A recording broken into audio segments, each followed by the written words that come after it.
Hey YouTube, today I got the competitive Jack Atlas deck profile for you guys, so we're going to dive right into that and see what we got. So obviously it's a little bit more fast paced, not as gimmicky with some of the cards like obviously the anime versions of the decks are, like all of these competitive decks. So obviously they're to play the decks at their best in the setting that you actually can play people in events. So Absolute King Blackjack is our first card. We have a lot of cards. Basically, this thing is to set up your urgent tuning plays, which is going to just be really valuable. It's almost so hard to explain to you how valuable getting that urgent tuning play is going to be with Blackjack, with Red Dragon Archfiend's OTK. Chain Resonator, we're just using one here because you're basically going to use it to go into either your Hots or Red Nova. So that's all Chain is in here, and E basically is a setup play for whatever you're trying to go into. So that's why we want to do one. We're not relying on it. Free Creation Resonators.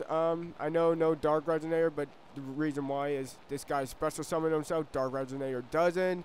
Most of the time you're going to have a level 8 out, so it'd be there. One Glow Up Bulb, kind of obvious. I mean, we need the level 1 second special summon, so Glow Up Bulb, it really helps out. 2 Mirror Resonators. It does have the ability to special summon itself. It's not as good as Glow Up Bulb, but it's a Resonator, so it's actually searchable and it's a little bit more versatile. Free Butterflies. This card is really good for synchron decks that highly based off the level 7 and level 8 engine, just because it can become a level 5 or a level 6 monster. So that's really important when you think about it, because I mean you're basically level 1, level 2 tuner, or even level 3. You can instantly summon a level 8, level 7 synchron and not have any problems at all, because this butterfly is able to change its level, making it a really good, better version than Cyber Dragon in a lot of cases. Free Red Resonators, really good. I mean, what's really cool about Red Resonator is you can special summon a copy of itself. So you have one in your hand and you summon one, you can actually special summon the other one, and then like you have that level 8.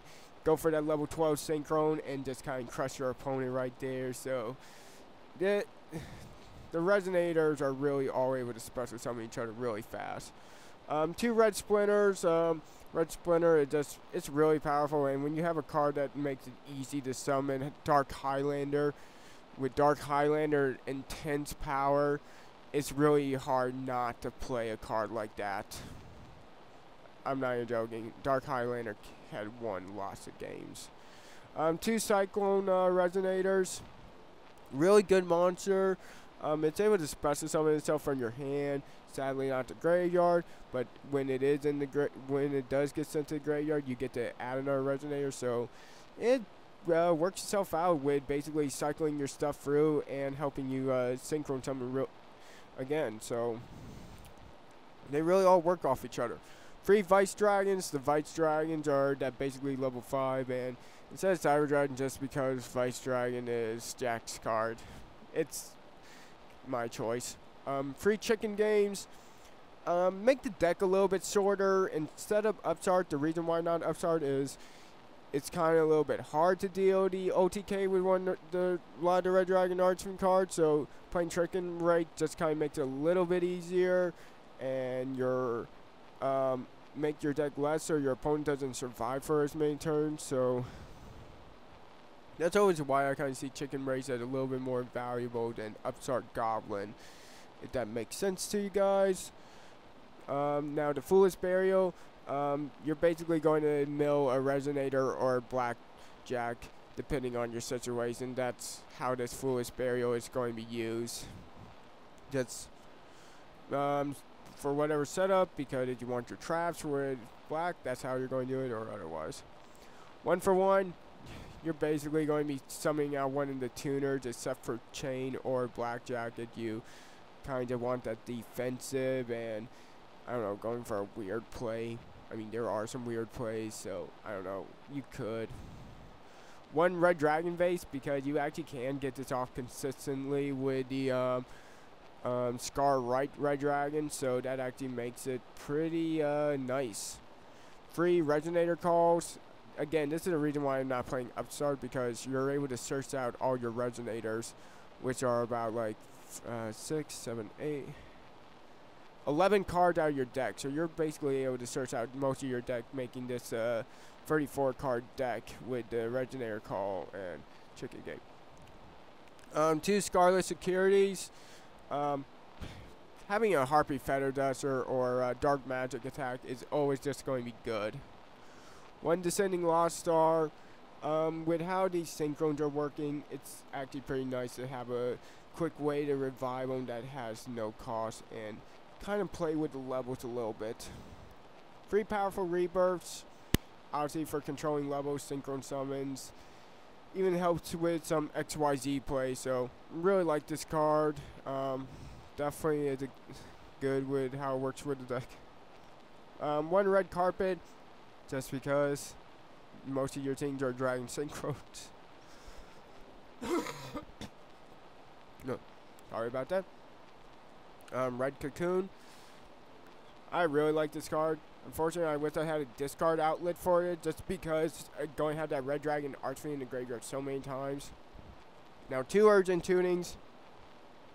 This card is really obvious why it's going to be in here, is actually because of a card like, if you watch the Magna duel of Yusei and Jack's last duel, you're going to realize why Urgent Tuning is in here. 1 Red Wyvern, 1 Celestial Wolf, 1 King, 1 Crimson Blader, 1 Dark Highlander, and Exploder Dragon. I know, pretty standard there, but all these guys are so powerful. There's barely anyone who does the job they do better, or even stuff that does other job in situations that these guys aren't already going to take care of themselves. So that's why we're using them. So the 2 Hot Red Dragon Archfiends, really good. Love his effect. So always why I kind of like running 2 of him, and then 2 Scar Right. Kind of same reason why the effect just works that way. Not using the regular Red Dragon Archfiend, and that's just because Scar Right and Hot Red kind of take care of all those situations. There's only like maybe 1 or 2 situations where you would need Red Dragon Archfiend to take care of it, because they can't. 1 Abyss, 1 Belga, then obviously the Red Nova and King Calamity as our heavy hitters and boss monster, and then Queen Dragon Dingy as the XYZ to just revive a Red Dragon Archfiend card. So, this is the competitive Jack Atlas deck. Tell me what you guys think. Have a great day. See you guys again. Bye.